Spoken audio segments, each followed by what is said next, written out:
ขับรถมีน้ำใจรักษาวินัยจราจรคุณกำลังฟังรายการจราจรเพื่อชุมชนทางสถานีวิทยุกระจายเสียงแห่งประเทศไทยจังหวัดเชียงใหม่ FM 93.25 เมกะเฮิรตซ์ทุกวันจันทร์ถึงวันศุกร์ 16:10 น.ถึง 17:00 น.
สวัสดีค่ะยินดีต้อนรับคุณผู้ฟังทุกท่านนะคะเข้าสู่ในช่วงเวลาของรายการวิทยุจราจรเพื่อชุมชนโดยตำรวจภูธรภาค 5 ค่ะคุณผู้ฟังคะวันนี้วันศุกร์นะคะวันแห่งความสุขนะคะเมื่อวันเรานัดกันไว้เรียบร้อยแล้วว่าวันนี้เนี่ยนะคะทางรายการนะคะเรามีแขกรับเชิญนะคะมาร่วมพูดคุยในรายการแล้วก็มีข้อมูลดีๆนะคะมาฝากให้กับคุณผู้ฟังทุกท่านด้วยนะคะแต่ว่าก่อนอื่นเลยนะคะวันนี้เราต้อนรับคุณผู้ฟังนะคะด้วยบทเพลงที่ชื่อว่า Home นะคะ ซึ่งเป็นเพลงที่คุณผู้ฟังขอเข้ามานะคะก็เป็นเพลงเพราะๆแบบนี้เลยนะคะคุณผู้ฟังคะวันนี้นะคะศุกร์ที่20มีนาคม2569นะคะต้องบอกว่าวันนี้เนี่ยนะคะในพื้นที่รับผิดชอบของตำรวจภูธรภาค5นะคะซึ่งรับผิดชอบพื้นที่8จังหวัดภาคเหนือตอนบนเรามีอากาศร้อนในตอนกลางวันนะคะและอุณหภูมิสูงสุดของวันนี้ค่ะอยู่ที่35ถึง39องศาเซลเซียสโอ้โหคุณผู้ฟังคะอะไรกันนะเนี่ยนะคะใกล้จะถึงเลข40แล้วเหรอโอ้โหนะคะคราวนี้ก็มาดูว่าแล้วจังหวัดไหนในพื้นที่รับผิดชอบของตำรวจภูธรภาค5นะคะที่มีอุณหภูมิสูงสุดถึง39องศาเซลเซียสนะคะก็ปรากฏว่าอยู่ที่จังหวัดลำปางค่ะแต่ว่าถ้าที่เชียงใหม่นะคะอุณหภูมิสูงสุดของวันนี้อยู่ที่37องศาเซลเซียสนะคะดังนั้นช่วงนี้อากาศร้อนนะคะก็อากาศร้อนๆแบบนี้อยากให้ทุกท่านนะคะได้ฟังเพลงเพราะๆนะคะสบายๆเพื่อที่จะเป็นอีกหนึ่งวิธีที่จะคลายความร้อนด้วยนะคะแล้วก็วันนี้ค่ะคุณผู้ฟังค่ะในรายการนะคะต้องบอกว่าวันนี้ผู้จัดเนี่ยไม่เหงานะคะเพราะว่าวันนี้เรามีแขกรับเชิญนะคะมาร่วมพูดคุยในรายการกับเราด้วยนะคะก็มาทักทายกันก่อนเลยดีกว่านะคะวันนี้ทางรายการได้รับเกียรติจากธนาคารแห่งประเทศไทยสำนักงานภาคเหนือนะคะได้มอบหมายให้กับคุณฉัตรบดินทร์สร้อยแก้วนะคะซึ่งเป็นผู้วิเคราะห์อาวุโสนะคะมาร่วมพูดคุยในรายการกับเราด้วยสวัสดีค่ะครับสวัสดีครับผู้กำกับต้อมครับสวัสดีท่านผู้ฟังทุกท่านด้วยครับค่ะก็วันนี้ต้องบอกว่าคุณฉัตรบดินทร์นะคะค่ะหรือว่าคุณต้นเนาะเราเรียกคุณต้นคุณต้นฉัตรบดินทร์นะคะซึ่งเป็นผู้วิเคราะห์อาวุโสนะคะของธนาคารแห่งประเทศไทยสำนักงานภาคเหนือก็จะอยู่จัดรายการกับเรานะคะจนถึงเวลา 17 นาฬิกาด้วยครับผมนะคะบอกว่าวันนี้ผู้จัดไม่เหงานะคะแต่ว่าวันนี้เนี่ยนะคะคุณต้นฉัตรบดินทร์ก็จะร่วม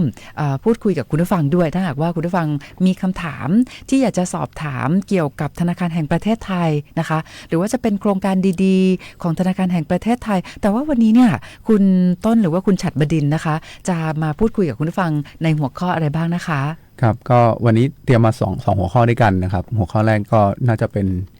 สิ่งที่จำเป็นในปัจจุบันนะครับคือเป็นเรื่องที่เมื่อก่อนเคยไกลตัวเรานะครับเป็นเรื่องที่แบบต้องใช้เทคโนโลยีต้องใช้ความรู้ด้าน IT พอสมควรนะครับแต่ทุกวันนี้ด้วยปัจจุบันเนี่ยเรื่อง AI นะครับก็พัฒนาไปเร็วมาก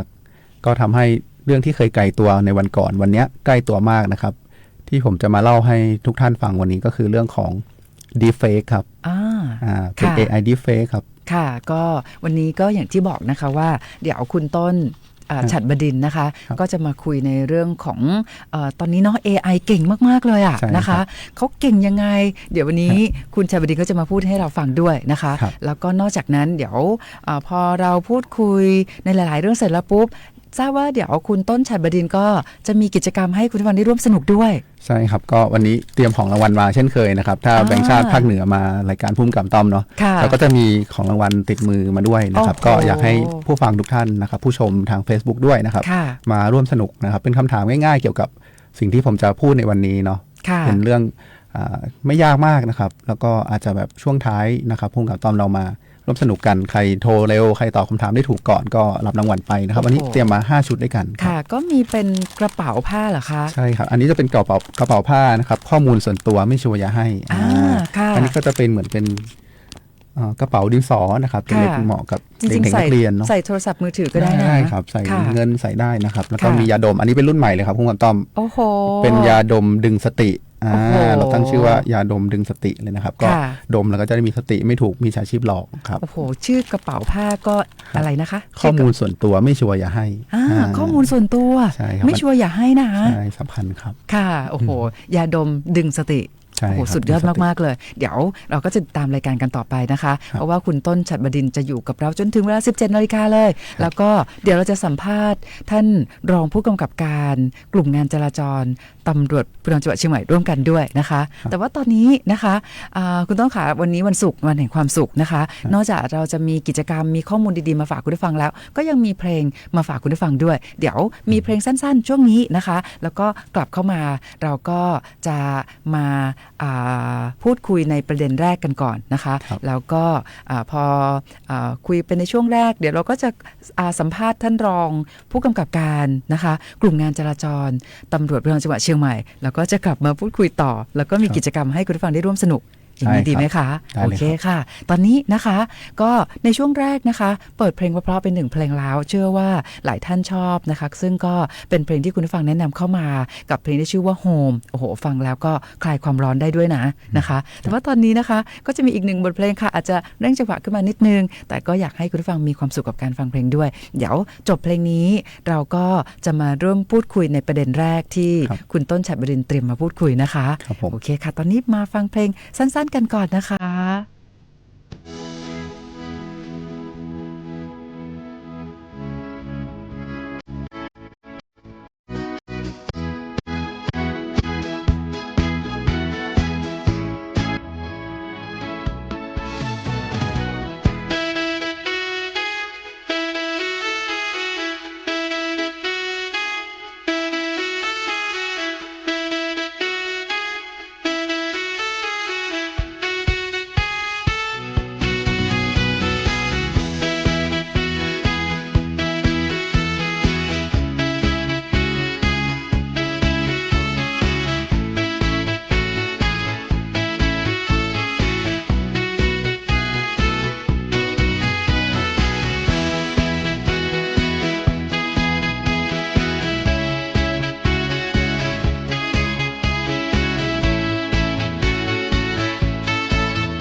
ก็เป็นเพลงบรรเลงนะคะ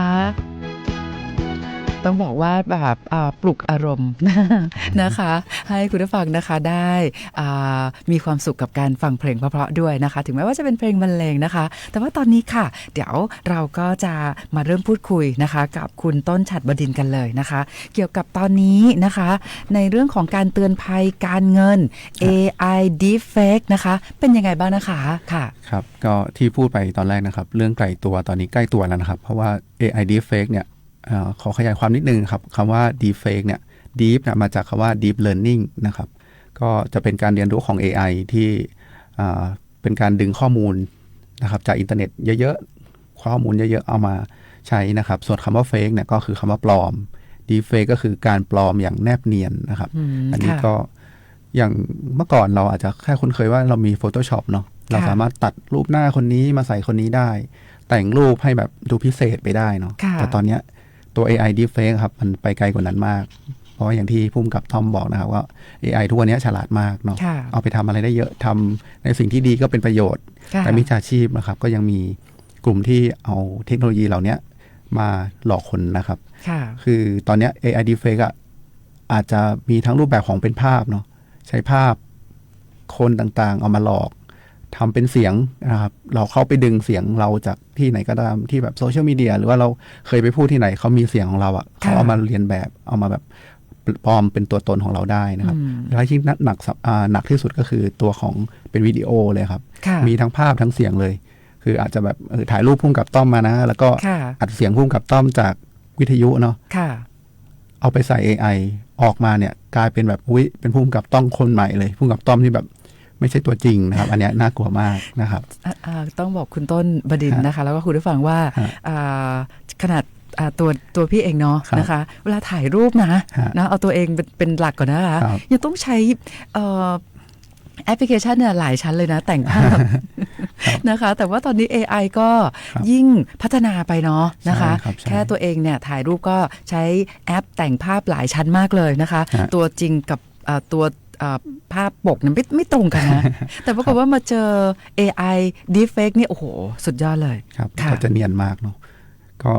ขอยกตัวอย่างแล้วกันนะครับเป็นเคสที่เพิ่งเกิดล่าสุดอันนี้จะเกี่ยวข้องกับธนาคารแห่งประเทศไทยนะครับก็จะมีกรณีที่มีคนครับอาจจะเป็นมิจฉาชีพหรือว่าคนที่แบบต้องการยอดวิวเนาะเขาก็ไปทำ AI คือปลอมเป็นผู้ว่าการธนาคารแห่งประเทศไทยครับไปออกรายการโหนกระแสเลยนะครับก็คือว่าทำเหมือนจริงเลยฉากรายการโหนกระแสไปคุยกับคุณหนุ่มกรรชัยไปร่วมฉากกับคุณธนาธรอะไรเงี้ยครับก็มีข้อความที่แบบชวนให้คนแบบสงสัยเนาะผู้ว่าการแบงก์ชาติมาออกรายการพูดไปพูดมาถึงกับอึ้งเดินออกสตูดิโออะไรเงี้ยครับคือหลอกคนให้แบบอยากตามต่อก็ต้องคลิกเข้าไป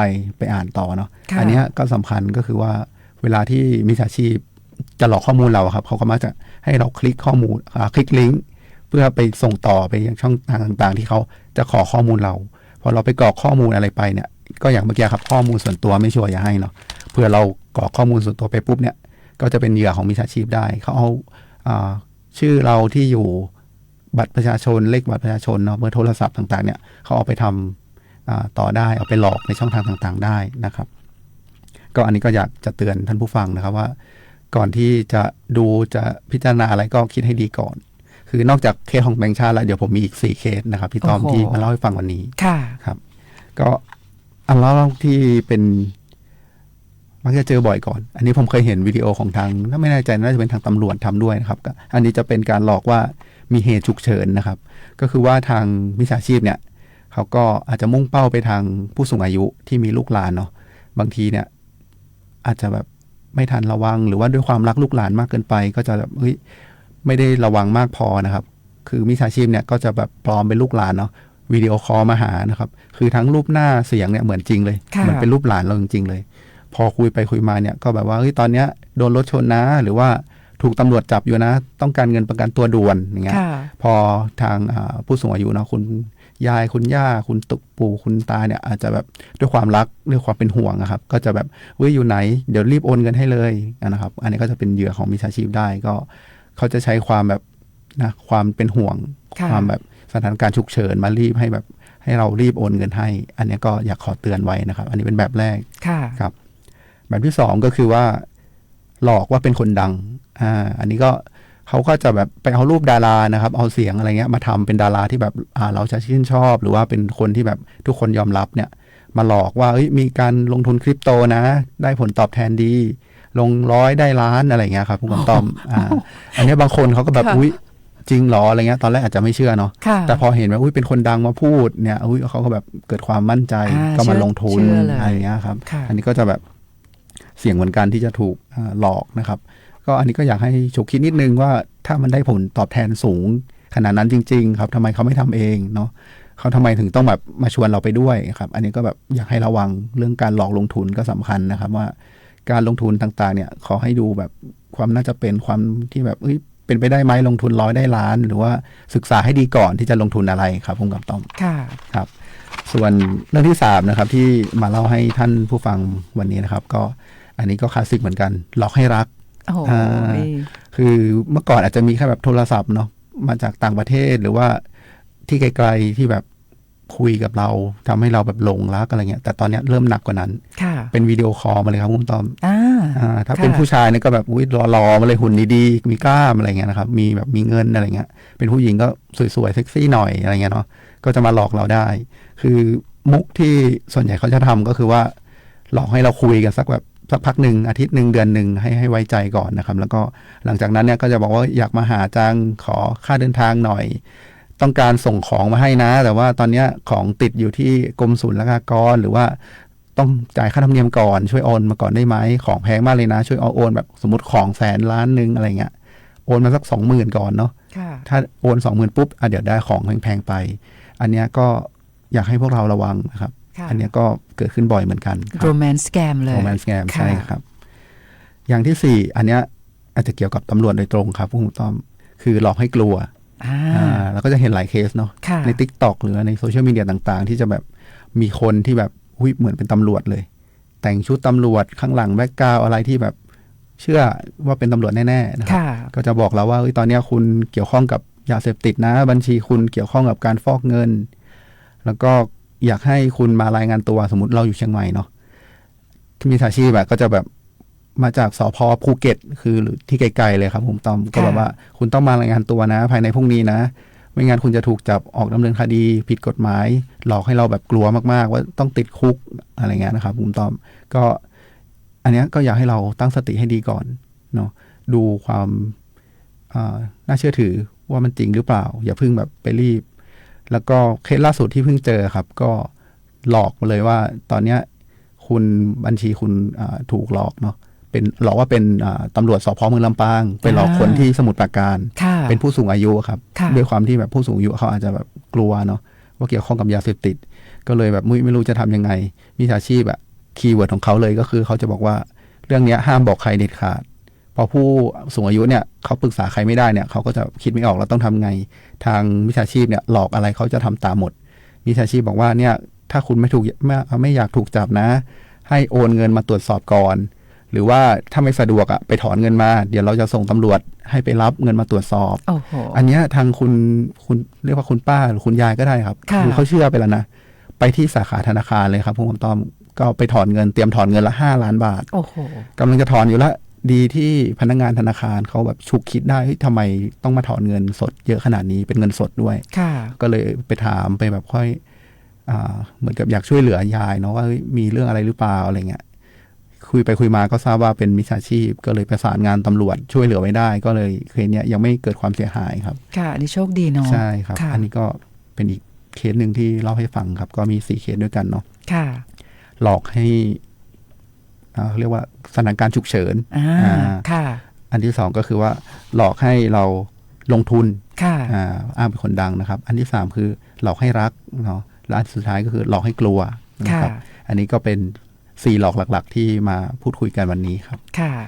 ทีนี้เราถ้าเหตุการณ์เนี้ยเกิดขึ้นกับเราควรจะทำยังไงดีนะครับก็อยากให้สังเกตนะครับคือถ้าเป็นพวก AI deepfake เนี่ยถึงแม้จะเหมือนมากแต่เราก็ยัง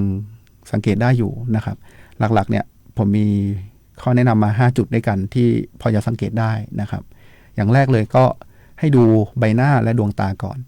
คือ AI เนี่ยเวลาที่พูดคุยกับเราเนี่ยการกระพริบตาจะผิดปกติบางทีมันจะแข็งๆหรือว่ากระพริบตาแบบไม่เหมือนคนทั่วไปอยากให้สังเกตดีๆก่อนถ้ามีคนวิดีโอคอลมาคือไม่ใช่ว่าไม่เชื่อทั้งหมดเนาะบางทีอาจจะเป็นเพื่อนฝูงหรือคนรู้จักเราอาจจะวิดีโอคอลมาก็ได้แต่ว่าเพื่อความชัวร์เพื่อความแบบไม่ถูกหลอกขอให้เช็คดูก่อนเนาะอันแรกดูใบหน้าและดวงตานะครับอันที่2คือดูรายละเอียดของขอบภาพครับโดยเฉพาะช่วงใบหน้าต่อกับคอเงี้ยครับหรือว่าช่วงผมต่อกับใบหน้าเนี่ยคือมันจะมีความเบลออยู่ถ้าเราดูดีๆเนาะตัว AI อาจจะไม่ได้ชัดขนาดนั้นยิ่งแบบเวลาที่เคลื่อนที่เร็วๆเวลาทดสอบเราอาจจะแบบทดสอบเขานิดนึงแบบยกมือตีมือกันหน่อยอะไรเงี้ยเวลาที่แบบให้เขาใช้ไฮไฟหรือว่าถ้าซ้ายมือมีอะไรเราหันไปปุ๊บหันกลับมาเนี่ยมันจะเห็นความผิดปกติละอาจจะต้องทำให้เนียนหน่อยเนาะครับอันที่3คือมิติของเสียงคือทาง AI เนี่ยเสียงค่อนข้างจะแบนเวลาเราวิดีโอคุยกันเนี่ย มันจะไม่ค่อยมีเสียงขึ้นเสียงลงอะไรเงี้ยเนาะเสียงมันจะเรียบๆไปเลยอันนี้ก็คือโทนเดียวโมโนโทนไปเลยครับก็บางทีก็อาจจะลองเวลาคุยกันเนี่ยเราลองขัดเขาด้วยคำแปลกๆอะไรเงี้ยบางที AI มันประมวลไม่ทันมันก็จะค้างๆไปบ้างนะครับอันนี้ก็เป็นจุดสังเกตได้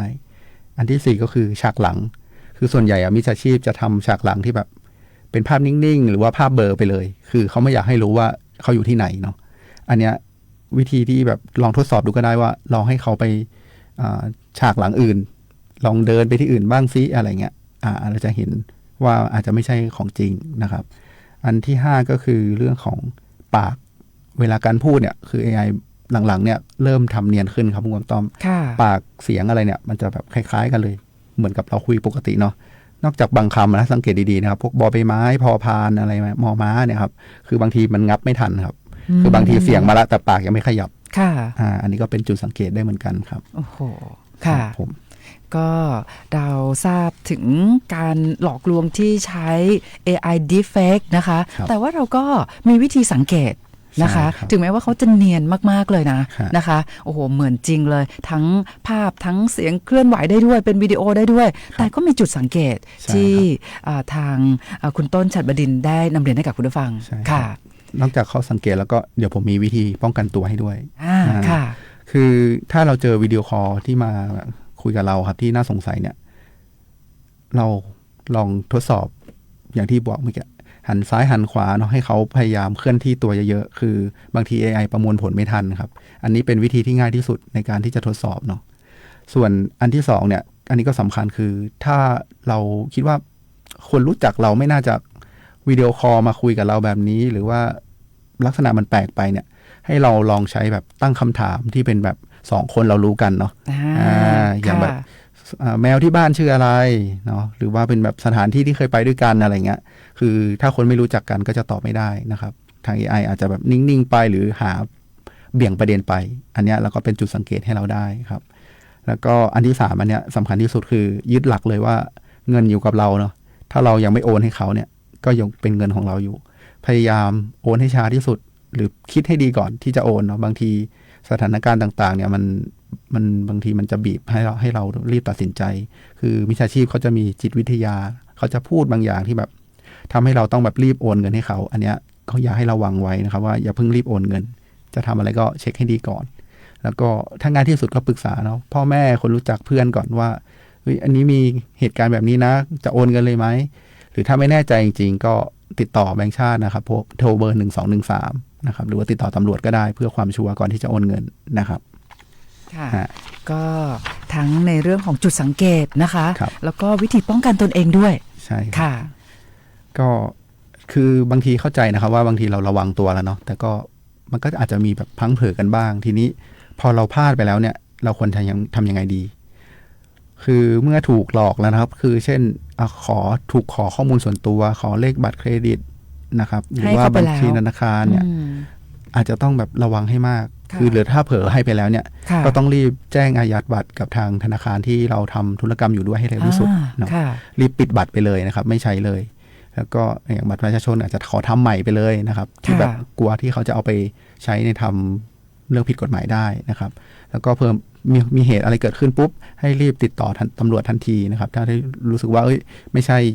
ปกติแน่ๆถูกมิจฉาชีพหลอกแน่ๆให้ติดต่อตำรวจเลยนะครับโทร1441ก็ได้นะครับเพื่อจะได้แบบ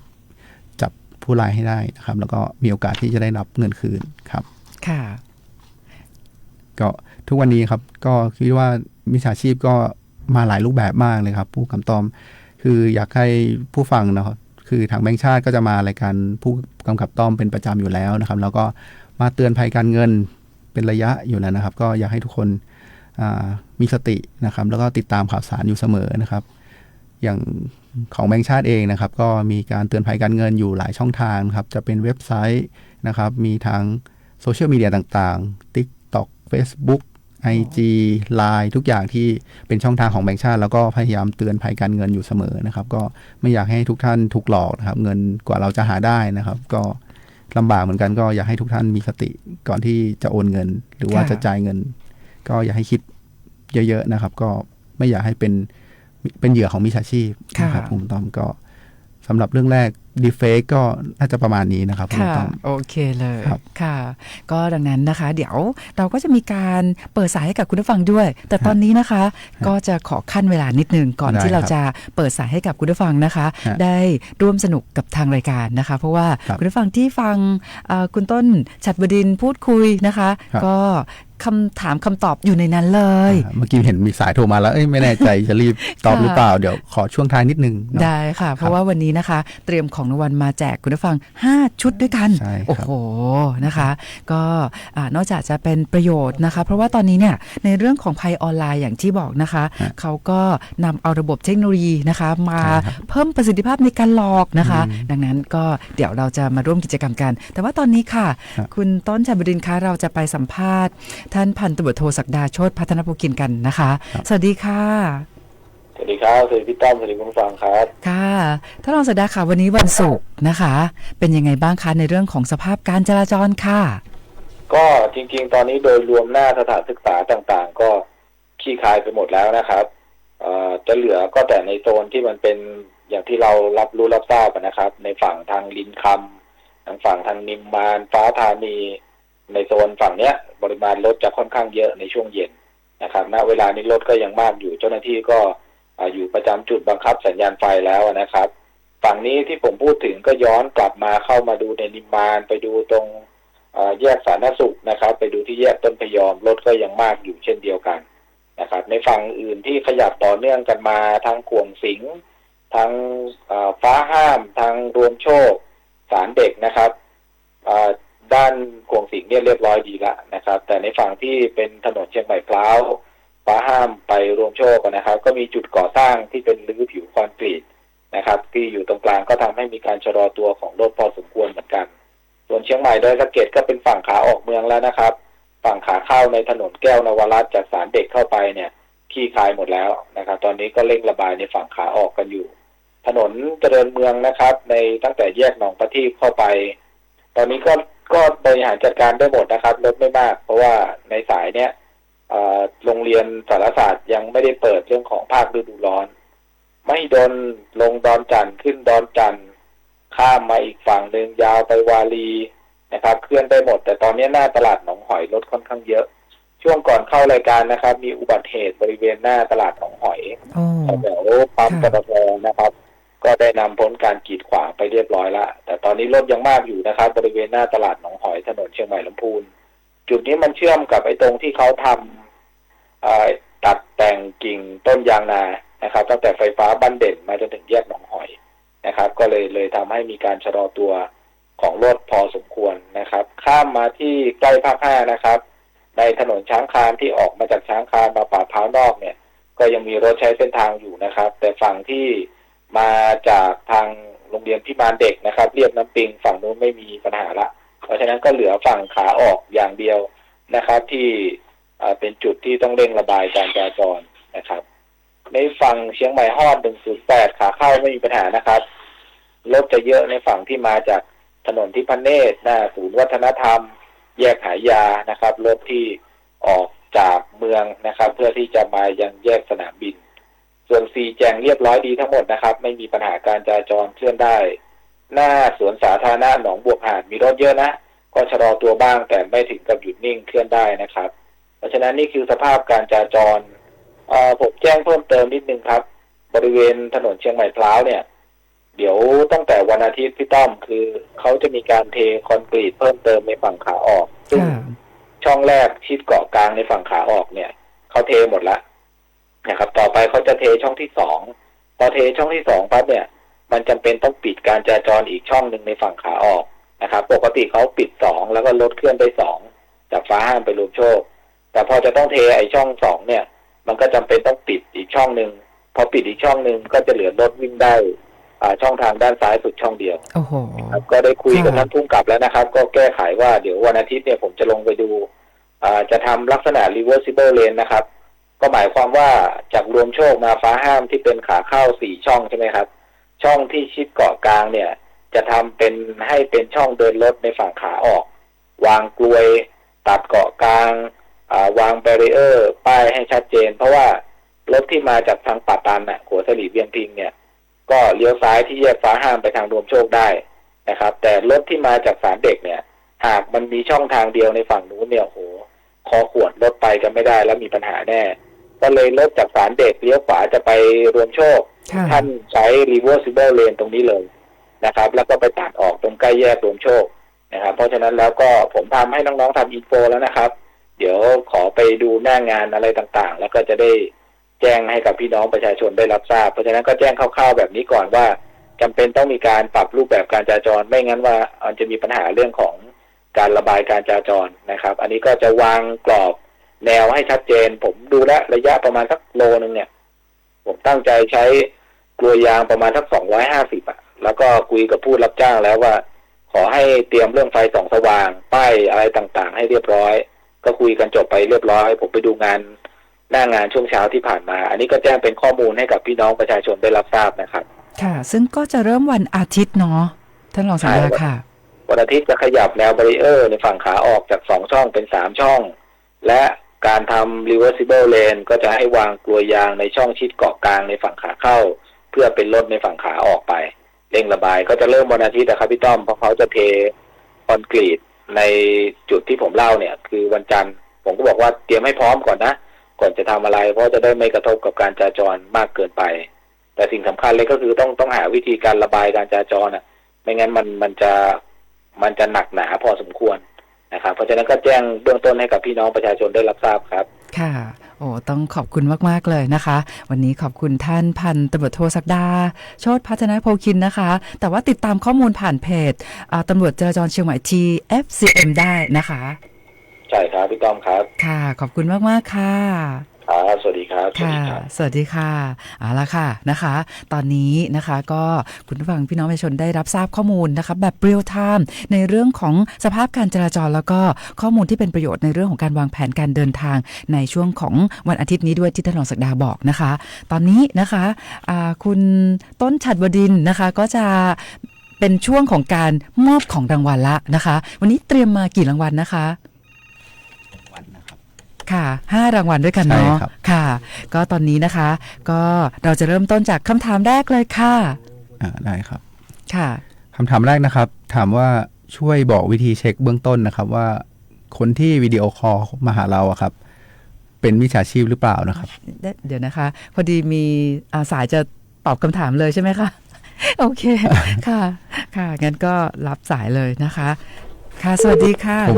เอาสายหลุดไปแล้วเอาใหม่นะคะเอาใหม่ค่ะคุณโต้ค่ะขอคำถามอีกรอบนึงค่ะครับถามวิธีเช็คเบื้องต้นนะครับว่าคนที่วิดีโอคอลมาหาเราครับ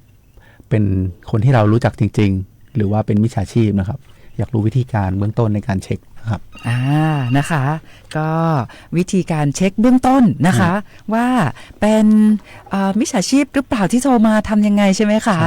มารับสายกันเลยสวัสดีค่ะคุณแม่ค่ะคุณแม็กนะคะยินดีต้อนรับค่ะคุณแม็กค่ะคำถามแรกนะคะเชิญได้เลยค่ะฮัลโหลครับคุณแม็กได้ยินไหมครับได้ยินค่ะครับคำถามเอาคำถามอีกรอบไหมครับไม่ตอบไม่ได้ค่ะ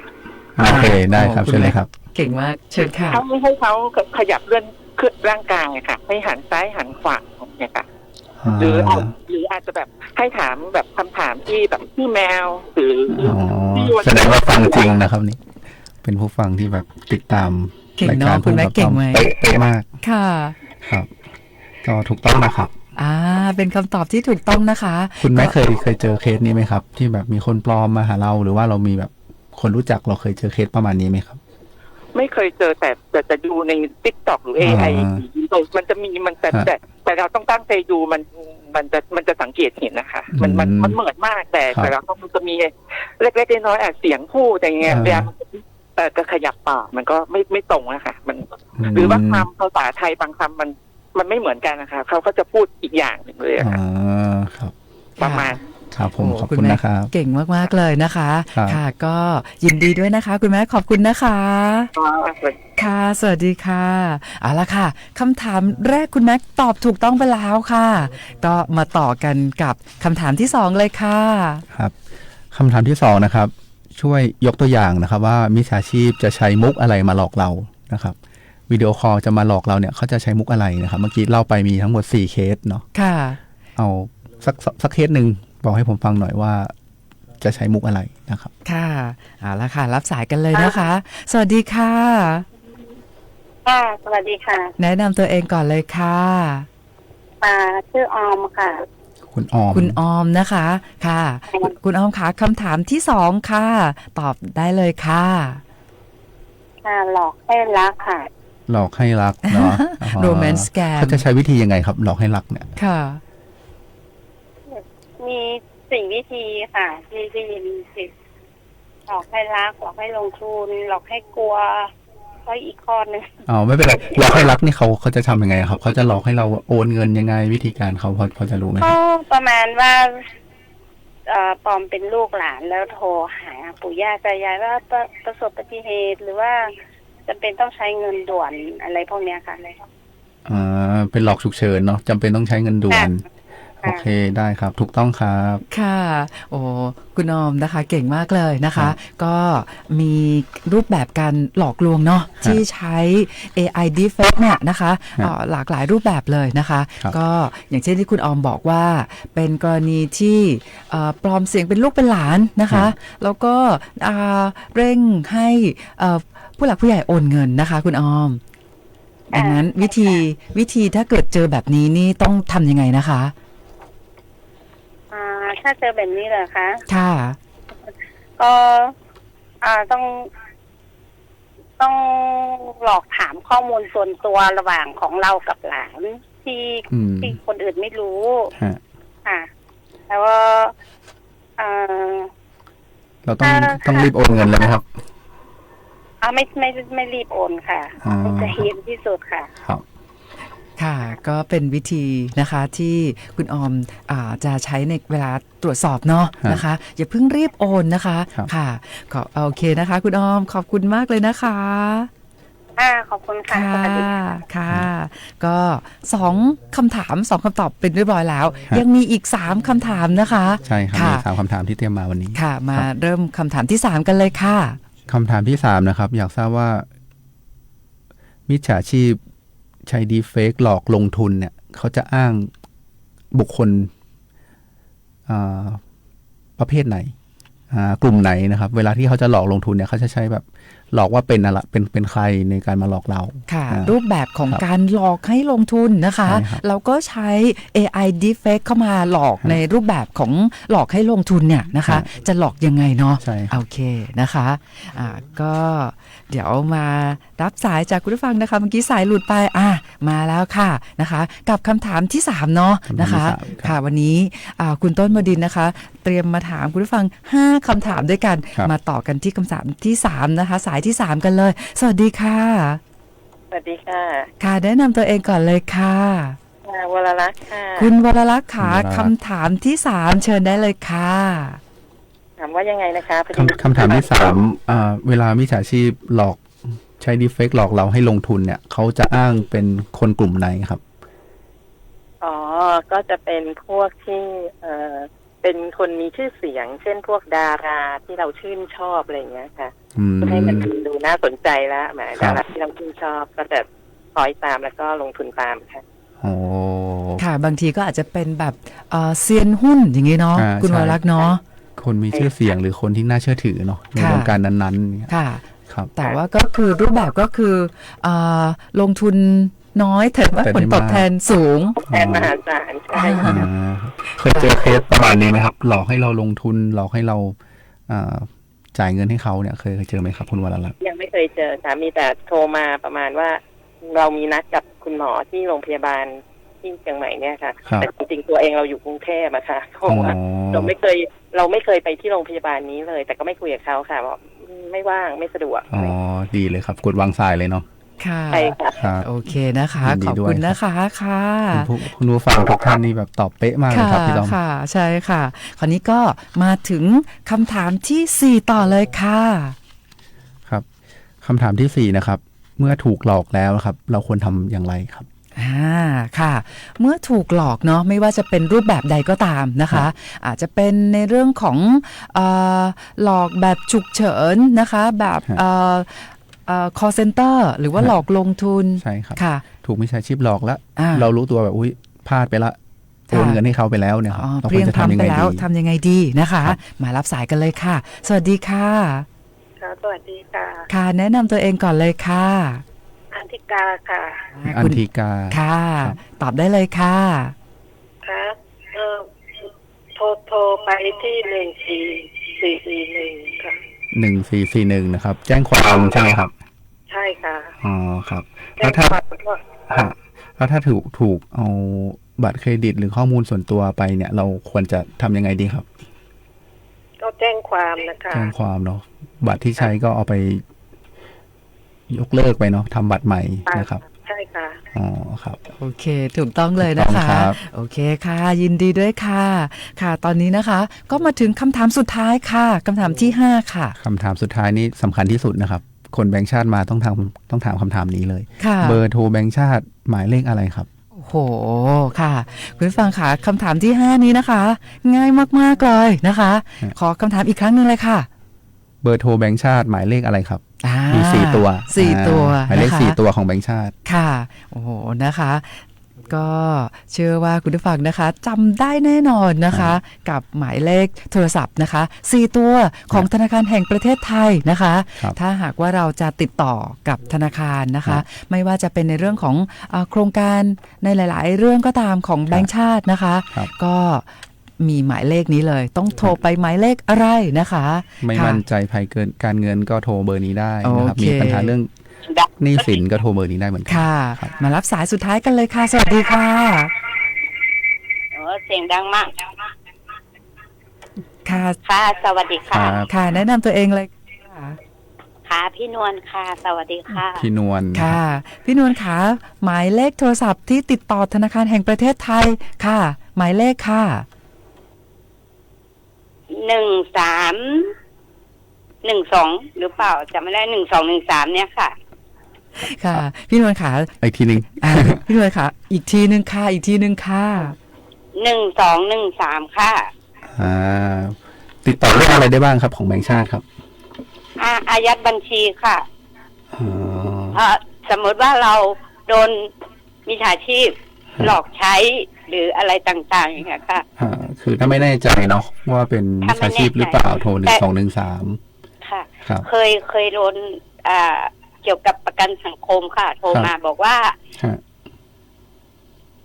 คนชื่อนี้ใช่ไหมเลขบัญชีอันนี้ใช่ไหมอย่างเงี้ยค่ะเขาตอบตรงหมดข้อมูลเราเขาก็รู้หมดทุกอย่างแล้วก็ทีนี้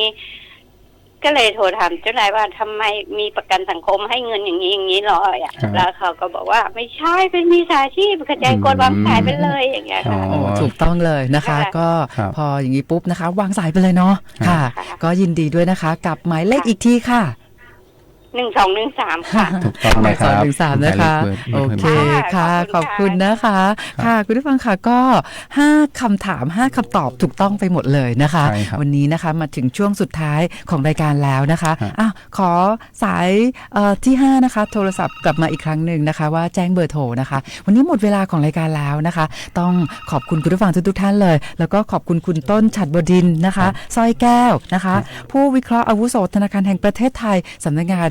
ภาคเหนือด้วยนะคะค่ะวันนี้หมดเวลาแล้วนะคะขอบคุณมากๆค่ะครับขอบคุณพุ่มกับต้อมนะครับแล้วก็ขอบคุณท่านผู้ฟังทุกท่านนะครับก็เดี๋ยวโอกาสหน้าแบงค์ชาติมีเรื่องก็จะมาเล่าให้ทุกท่านฟังอีกในครั้งต่อไปนะครับขอบคุณครับสวัสดีค่ะ